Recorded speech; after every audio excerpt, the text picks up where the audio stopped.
After a 2-hour hands-on, I can say with confidence that the wizarding world has rarely looked better.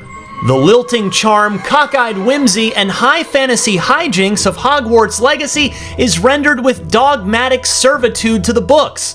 That's such a weaselly, passive-aggressive way to say that the game is very faithful to the books, that it's a faithful adaptation. These gaming journalists, whatever, media in general, truly hates fans and fans' love of lore. While the combat and exploration, the game part of this video game, is robust enough to rope in more casual fans of the fiction.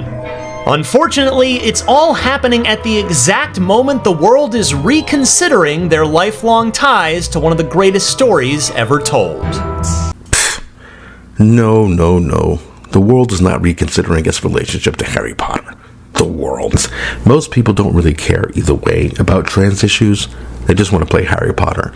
Now, because of the stupid boycott, other people have jumped on board. Other gamers have jumped on board and decided, hey, look, I'm going to get a copy of the game too, just to support them, because it's absurd that, okay, so you love Harry Potter. J.K. Rowling doesn't believe trans women are women. They're a separate category. Now, that isn't enough to label somebody anti-trans. Now, I know they've, talked about the fact that she wrote this book where a male predator dressed up like a woman in order to kill somebody, but that's not a trans person. That's someone dressing up like a man to kill someone. And these are the same people, the people who are pushing this, trans women are the same as women. Trans women are women. Those people believe men capable of any horrible thing when they're gaming, reading comics, watching, Rings of Power. They're the worst people in the world. But they don't believe, or they don't want you to believe, that it's possible for a man to take advantage of this gender ideology obsession, where someone who identifies as a woman can just go to a women's prison just by identifying as a woman. They can go into women's bathrooms and all that kind of thing. Men are capable of every horrible crime except pretending to be trans. So Rowling writes this character, and so that's evidence of her anti-trans stance. So you're associating a male predator who dresses up like a woman to kill somebody as trans, and you're also pretending that people think that a trans woman is a man in drag. So it's just like, the whole black people are orcs and Jews are goblins. You can't take these people seriously, but you have this big dumb gaming site pretending that people are contending with trans issues. People don't care about trans issues either way, and that's fine. Trans people, their friends and family need to deal with that. But most people, I don't understand. When I look at Hogwarts Legacy, the game now, footage has been coming out the past couple of days. Looks great. I'm not even that big of a Harry Potter fan, but my brother's going to get me the game, he said. Only thing is I need to get a PS5. But anyway, he's like, he's doing it in protest.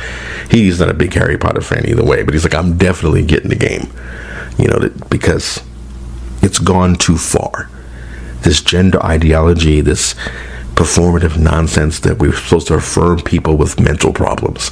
And look, saying somebody has mental problems, they brag about their mental problems. They love going on TikTok, talking about their ADHD and their autism. But if you say someone has gender dysphoria and that's a mental issue, or body dysmorphia and that's a mental issue, all of a sudden that's just the worst thing in the world. How can you possibly say that? Now there's a stigma around someone having mental problems. But my thing is, okay, you have this big dumb outlet, stupid guy, I don't know if he wrote it, but the stupid guy talking about the world is contending with J.K. Rowling's anti-trans issues, and that's the big problem when you think about in this game. It's not. It's like people can separate the art from the artist, and in this case, what is there to separate? If you don't believe that trans women are different than regular women, then you could just say, well, I disagree with that stance. It's not harm for someone to believe opposite, though. They do this thing when they're like, she's using her powerful platform to increase violence against trans people. And when they say violence, they want you to believe, murder and all this other horrible stuff. But what they really mean, they're talking about misgendering and not affirming that they're actually the sex and gender that they say they are. You know, it's silly, it's stupid.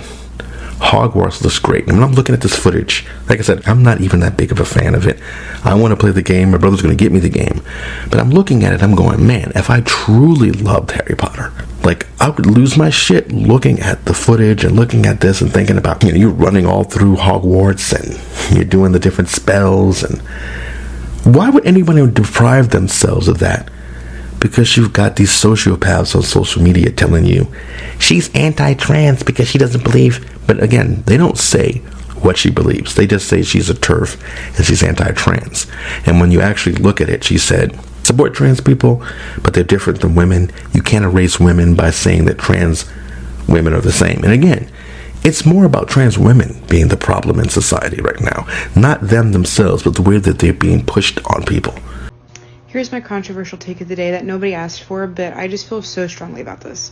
This is absolutely no hate to the person that I'm stitching right now, because I totally agree with everything that she said, okay? And y'all can go watch her video if y'all would like to, because she made a lot of good points. I came up here to give the more ratchet version of what she said, okay? I always find it interesting that I never see women who transition into men do this to naturally born men. I never see them tell men like, oh, you can't call cologne men's body spray. You can't call boxers men's underwear. It's not Father's Day. You got to call it Parents' Day. I never see women who transition into men do that. It's always the men who transition into women who then feel the need to stomp all over naturally born women in order for their existence to be validated. Okay, so yeah, it's some of the trans women who are doing this too. Trans activists and online trans women, for sure, are doing this. So I might be canceled for saying this, bitch, but it don't seem like it's a trans problem. It seems like it's a man problem. Trans women are their own category, just like trans men are their own category. Trans people are their own separate category from everybody else. And you would think with the way people act about, again, on TikTok, about ADHD and autism and all this other shit, you think they'd love the fact that we're not the same issue. We're special and unique, and this is why you need to, like, relate to us. That'd be fine. But no, these fucking idiots, and again, trans men are not a threat to male spaces. So that's why they're not being pushed on anybody, because they can't really do it. Trans women, on the other hand, are a threat to female spaces. Even if they're legitimately trans, they should not be playing in women's sports against women, because they're still males. They shouldn't be going into women's bathrooms and spas and all this shit around children, especially if they haven't had their dick cut off. I think they shouldn't go in there even if they did get transitions. But then, I know, like they said, you talk about somebody like maybe Blair White, Samantha Lux or somebody, you're like, okay, yeah, they can go in a women's bathroom. I think Blair White hasn't even gotten the bottom surgery, but still. But anyway, not to get into all of that. Mainly my thing is just this. I don't think trans issues are important enough for anyone, even if you support trans people, to deprive yourself of a game that you think is good. You're not helping trans people by not buying the game. At a certain point, it's like, all right, you have your values, you have your issues.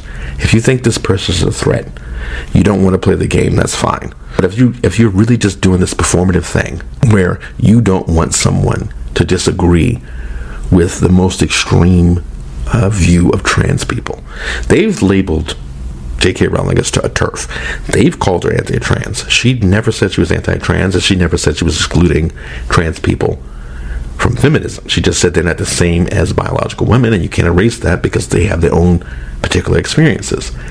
And again, I don't understand why trans activists wouldn't just embrace the fact that they're different, but I think it is a thing where the men in particular who are like going into these bathrooms and walking around with their dick swinging, they're doing it because they're pervs, that they enjoy making people uncomfortable, and they want to put this in their face. It's sort of like certain old gay guys in gyms will walk around nude after they've already showered. It's like, put your pants and your drawers on, motherfucker.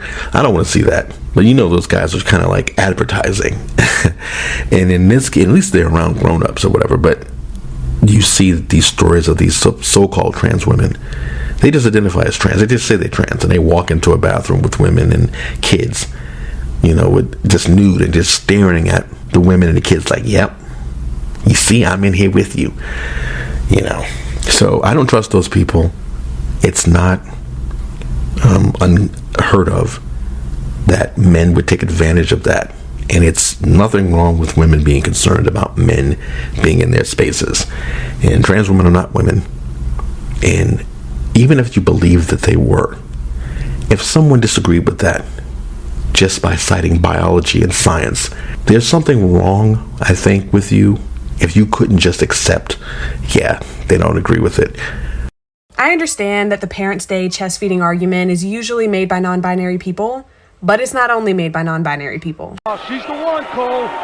And I wasn't making a general statement. I was talking about real life situations that I've had on multiple occasions of people who identified as trans women telling me how to speak, what to celebrate, how to word things, what to call things, all because if I don't, I'm invalidating somebody. I had a trans woman message me on the first Mother's Day after my mom died, telling me how disrespectful it was for me and everyone else on Facebook to be calling it Mother's Day. They told me about how they were messaging everybody who made a Mother's Day post and telling them how they felt. I had a trans woman berate me in my inbox a couple years ago because I made a status about how it was that time of the month and it sucks to be a woman. I understand it's usually an argument made by non-binary people, but I'm talking about experiences that I have had with trans women. I've known trans women. I've known trans men. I've never heard the trans men say that men need to say this, do this, behave this way in order to validate, non-binary people and other people. I have had multiple trans women tell me that we need to watch our mouths, we need to know our place, we need to not be disrespectful. And I feel like at a certain point, you have to come to the realization that you're not looking for equality. You're looking for special treatment. Equality is us both being respectful of how we choose to live our lives. So if I can be understanding and respectful of the fact that you want to call it chest feeding in your household and in your family, then you should be understanding and respectful of the fact that I want to call it breastfeeding in my household and in my family. You stomping your feet and throwing a temper tantrum because other people won't talk the way you want them to is not equality.